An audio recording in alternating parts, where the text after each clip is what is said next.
Hey everyone, Mimi Vix here, and with the Moogle Treasure Trove returning, it got me thinking, has anyone really stopped to look at some of the old mechanics in the game? Yes, SE put in a segment in the Hall of the Novice, something I recommend everyone doing, if not for the tutorial on how the game works, but for the rewards, as the gear that you get can last a significant amount of time if you're a low-level character or just starting out. The EXP bonus items are also pretty good as well. That said, these latest entries introduce markers and mechanics, finally, that a lot of new players trip over. Stack markers, flares, tank busters. Some of these indicators are actually recently added to aid even veteran players in identifying these attacks. SE also went to great lengths to alter and even add markers to attacks that otherwise had no indication whatsoever. Anyway, all that said, some markers did not get updates for one reason or another, and most common instances for me and several others happen to be inside the Alexander raids, the 8-man raids from way back in Heavensward, when the snow was cold and the racism and speciesism was at an all-time high for the game's story. Not gonna spoil any of those here, but I just wanted to take the moment to look at some of the content and mechanics that still trip people up today.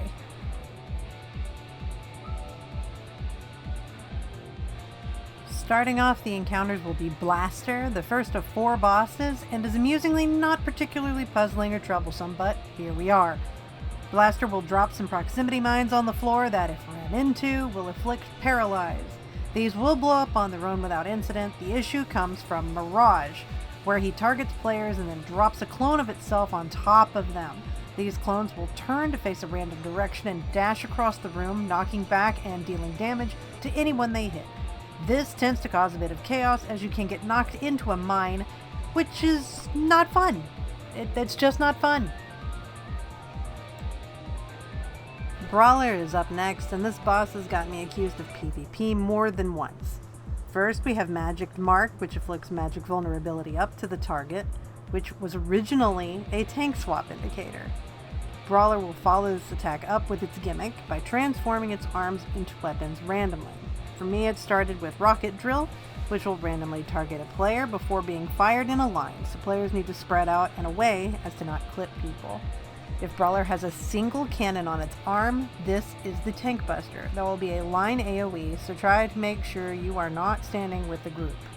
If Brawler has 2 cannons on his arms, this is a line stack and is intended to be soaked by the whole group. This attack alone is why this boss is here on this list, as I've seen so many tanks try to soak it alone only to be decimated.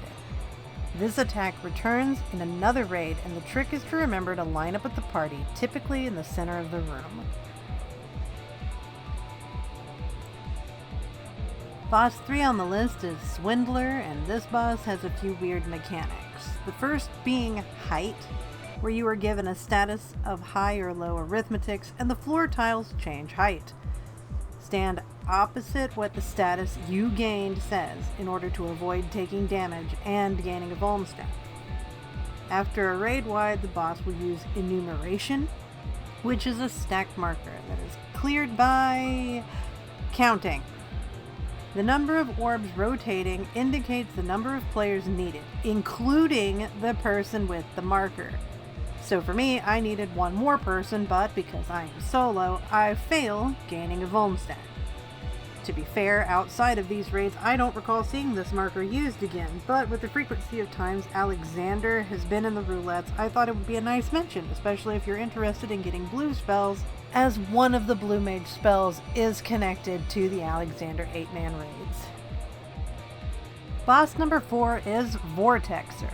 This boss rounds out the quartet of our Power Rangers and honestly is another boss that is not a huge issue. His primary gimmick is setting up floor hazards, ice, and lava puddles while forcing a player to drop a water spout on the arena floor.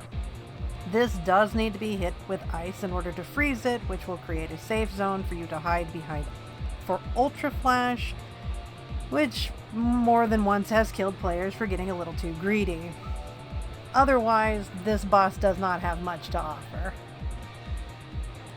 This brings us to Brute Justice, the Megazord of Alexander, and he also has some wonky mechanics that will catch people off guard. The first of these being Double Rocket Punch, which is a tank stack buster that needs to be shared by both tanks. Apocalyptic Ray is a continuation attack that you will need to move out of until the animation finishes. Similarly to Flamethrower from Keeper of the Lake, do try not to wander back in. I've seen many a time where the DPS or even tank think that they can just stroll right back in and just start taking continual damage. He will target the farthest player in the field with Super Jump, which will stun and lightly knock back players that are hit that are not the target. So try to move away as best you can. J-Kick is the Blue Mage spell, and this initiates the chaotic part of this fight. The bosses split up and perform their attacks, and all you can do is dodge. Do your best to keep the middle of the room clear of AoEs and puddles, as you will want to regroup in the middle in order to soak the laser that will target players at random.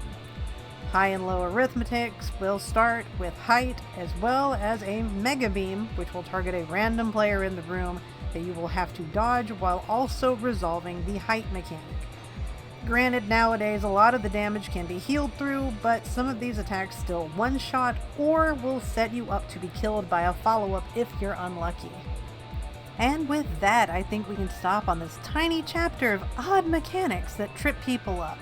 Hopefully this helped some people, and while the conditions are a little niche, maybe with the information at your back, your raids will go smoother, or you can spread the word to help others. Until next time, have a great rest of your day. As always, thanks so much for watching. I will see you in the next video.